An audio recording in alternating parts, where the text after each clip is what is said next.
दावत media YouTube channel, मोहब्बत का पैगाम, इंसानियत के नाम।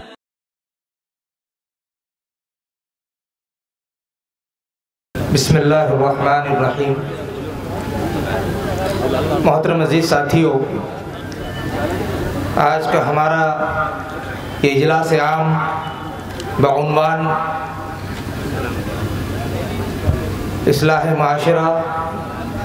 वसीरतुन नबी सल्लल्लाहु अलैहि वसल्लम ज़ेर एहतमाम जमीयत उलमा अंजनगांव सुरजी ज़िला अमरावती। मोहतरम अज़ीज़ साथियों, हम सब जानते हैं कि हमारी इस मुल्क के अंदर मुसलमानों की सबसे बड़ी तंजीम, मुसलमानों की नुमाइंदा जमात जमीयत उलमा हिंद है। बहुत सारी तंजीमें, बहुत सारी NGOs मुल्क के अंदर काम कर रहे हैं, उनकी नुमाइंदा जमात है। लेकिन दोस्तों, जमीयत उलमा की जो खिदमत इस मुल्क के अंदर है, जमीयत उलमा की खिदमत को जो माजी के अंदर रही है, इस मुल्क का मुसलमान क्या बिरादरान वतन दीगर अवाम और दीगर मज़ाहिब लोग जमीयत उलमा के एहसान और उसकी खिदमत को फरामोश नहीं कर सकते। मेरे अज़ीज़ दोस्तों, ये खुफिया तौर पे बात पहले कि इस संसार के अंदर आज हमारे मसाजिद की मीनारें, हमारे मसाजिद के ऊपर हमारे मसाजिद से अज़ानों की साएं, हमारे मुल्क के अंदर हमारे सियासत सल्लल्लाहु अलैहि वसल्लम की साएं जो बुलंद हो रही है, खानकाहों के अंदर जो अल्लाह की ज़रूरत लगाई जा रही है, हमारे सौरों के ऊपर दुनिया, हमारे शहरों के ऊपर गाड़ियाँ, शाम के ऊपर जो शरई लिबास नजर आ रहे हैं, ऐसे पुरफितन दौर के अंदर मेरे अजीज़ दोस्तों, अगर ये किसी की देन है तो इस मुल्क की नुमाइंदा जमात जमीयत उलमा हिंद की देन है, जिसने इस मुल्क के अंदर मुसलमानों के हुकूक के लिए ही नहीं, बल्कि जब इस मुल्क के अंदर अंग्रेज़ों का तसल्लुत हुआ, अंग्रेज़ इस मुल्क के अंदर काबिज़ हुए अपनी नापाक साजिशों को लेकर और अपने नापाक नज़रिए को लेकर, जब अंग्रेज़ इस मुल्क के अंदर आया तो अव्वल दिन से हमारे अकाबिरीन ने अंग्रेज़ों की मुखालिफत की। क्योंकि मेरे अजीज़ दोस्तों, आप जानते हैं कि इस मुल्क के अंदर अंग्रेज़ों की आमद का जो मकसद था, हमने हमारे स्कूल के निसाबों के ज़रिए से और सिलेबस के ज़रिए से हमने पढ़ा है कि अंग्रेज़ वो गोरी कौम इस मुल्क को तरक्की देना चाहती थी, सोने की चिड़िया बनाना चाहती थी। लेकिन मेरे अजीज़ दोस्तों, आप इस बात को याद रखें कि हमारा वतन अजीज़, ये हमारा मुल्क हिंदुस्तान, अंग्रेज़ों की आमद से पहले सोने की चिड़िया था। लेकिन जब बहरी रास्तों के ज़रिए से अंग्रेज़ों का तसल्लुत इस मुल्क के अंदर धीरे धीरे हुआ, तो बज़ाहिर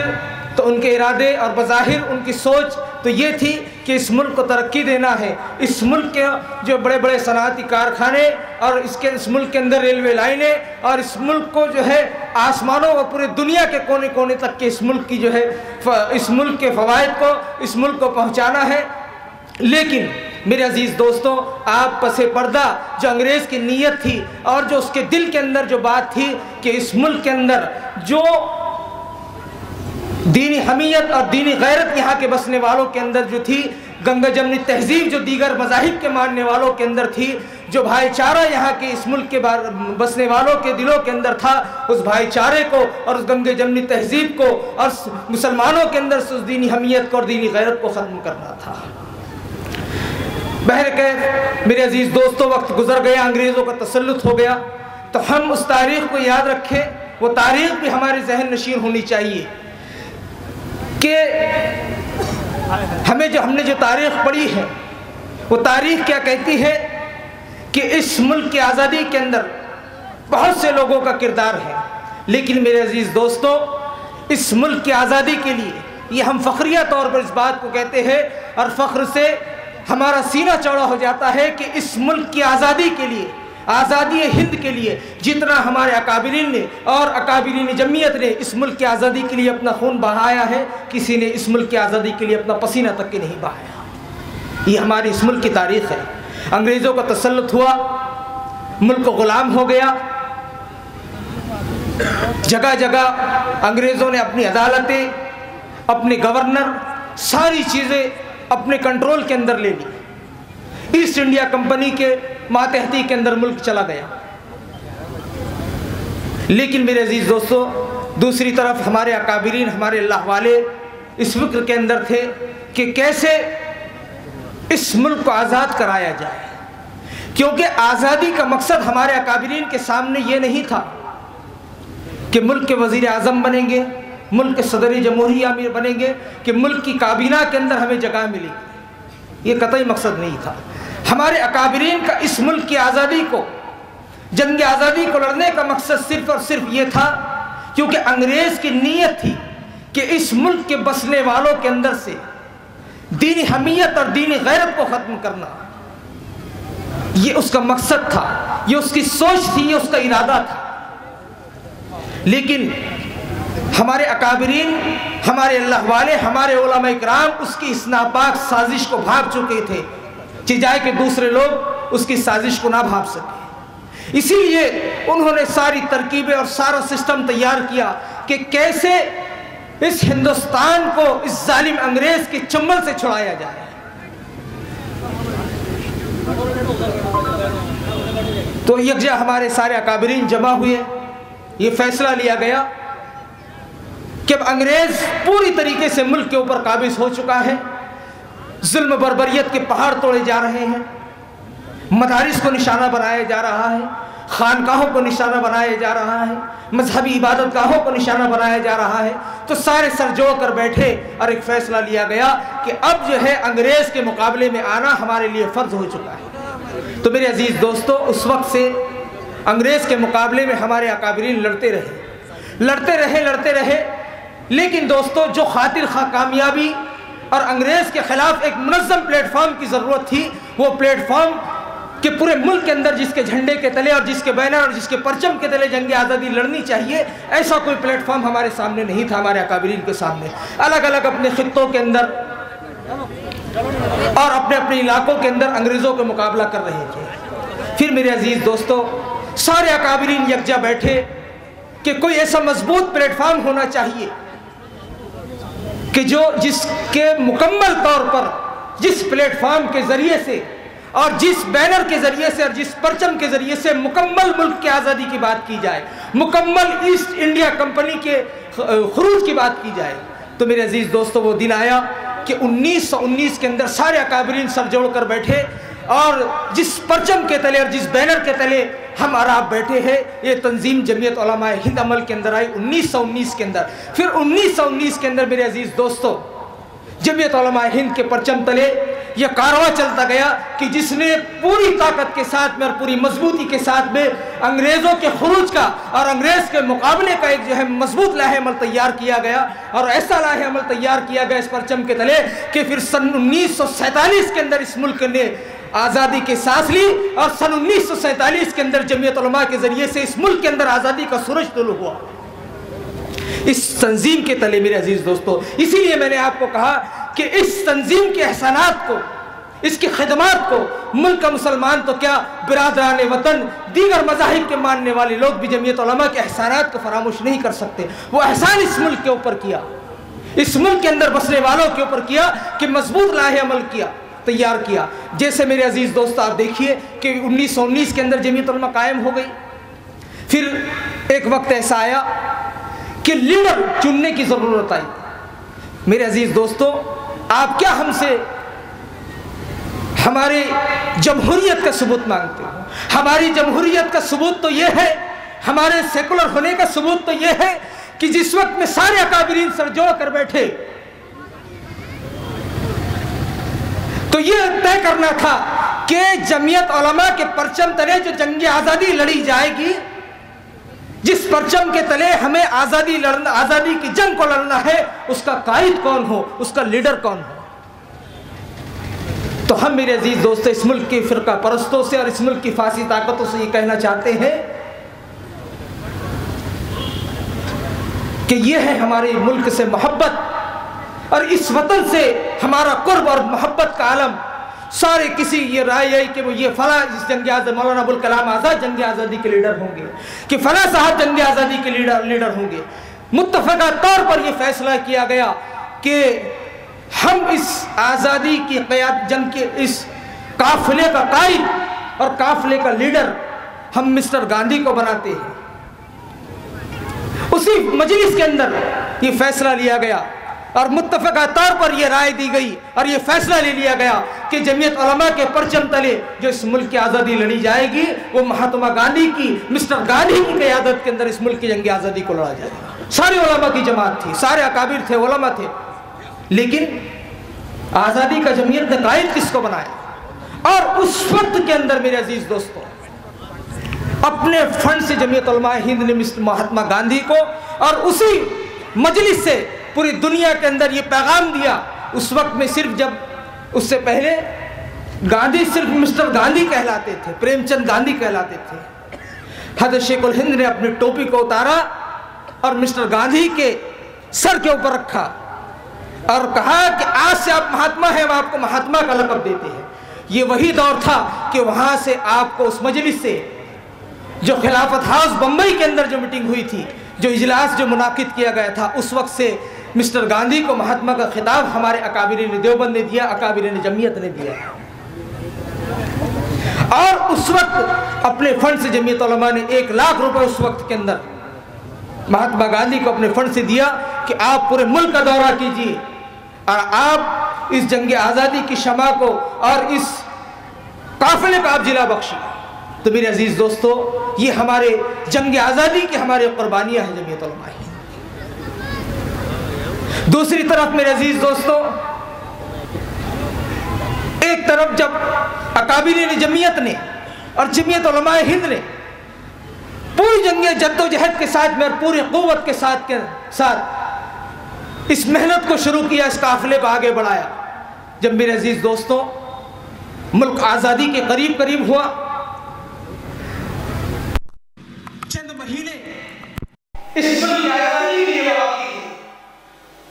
हमारे पूरा हिंदुस्तान और पूरे हमारे अकाबिरीन इस मुल्क की आज़ाद होने की खुशियां मना रहे थे। लेकिन मेरे अजीज दोस्तों दूसरा साल में आया कि दोनों लोगों की रियासतों को तकसीम का मसला हमारे सामने आया। दोनों रियासतों की तकसीम का मामला आया। तो मेरे अजीज दोस्तों आपको याद होना चाहिए कि पहली तंजीम जमीयत उलमा हिंद इस मुल्क की वो है कि जिसने हमारे जो पड़ोस के अंदर जो मुल्क है जो तकसीम हुआ है, क्योंकि एक तरफ तो हमारे अकाबिरीन खुशियां मना रहे थे कि मुल्क आज़ादी की सांस ले रहा है, सदियों के बाद में और सैकड़ों सालों के बाद में मुल्क आज़ाद होगा, मुल्क गुलामी की जंजीरों से आज़ाद हो जाएगा, इसकी जंजीरें खुल जाएगी। लेकिन दूसरा मेरे अजीज दोस्तों मसला ये था कि 2 मुल्क तकसीम करने का जब मरहला सामने आया, जब उसकी तजवीज़ रखी गई कि 2 मुल्क तकसीम कर दिए जाए पाक और नापाक के इस लफ्ज़ के दरमियान, तो हमारे अकाबिरीन इसके ऊपर बहुत ज़्यादा अफसरदा हुए, जिसके अंदर हमारे बड़े बड़े नाम हज़रत शेखुल इस्लाम हज़रत मौलाना हुसैन अहमद मदनी रहमतुल्लाह अलैह, हज़रत मौलाना अबुल कलाम आज़ाद रहमतुल्लाह अलैह और हमारे दीगर अकाबिरीन।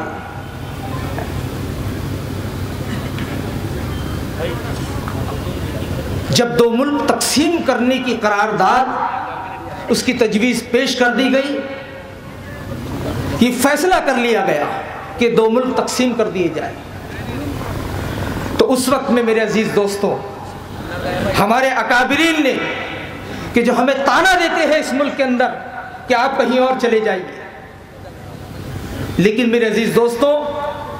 हमने इस मुल्क की सरजमीन को पसंद किया है, जिससे मैं अक्सर हज़रत मौलाना महमूद असद मदनी कायद जमीयत इस शेर को कहते हैं कि इसी गली की से यही खाक लाएंगे, इसी गली की है खाक से यही खाक अपनी मिलाएंगे, न बुलाए आपके आए हैं न निकाले आपके जाएंगे। जब दो मुल्क तकसीम कर दिए गए तो हमारे अकाबरीन ने मुत्तफका तौर पर यह फैसला कि इसी जमीन में, इसी सरजमीन के ऊपर पैदा हुए थे और इसी सरजमीन के ऊपर सीना तान कर रहेंगे और इसी सरजमीन के अंदर दफन हो जाएंगे, हम कहीं जाने वाले नहीं। और पूरे मुल्क के अंदर इस पैगाम को कि डरने की जरूरत नहीं,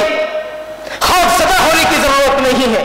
जमीयत उलमा हिंद आपके साथ है, जमीयत के अकाबरीन आपके साथ में है। हजरत मदनी ने पूरे मुल्क का दौरा किया कि जिन लोगों ने रफ्ते सफर बांध लिया था पड़ोस मुल्क जाने के लिए,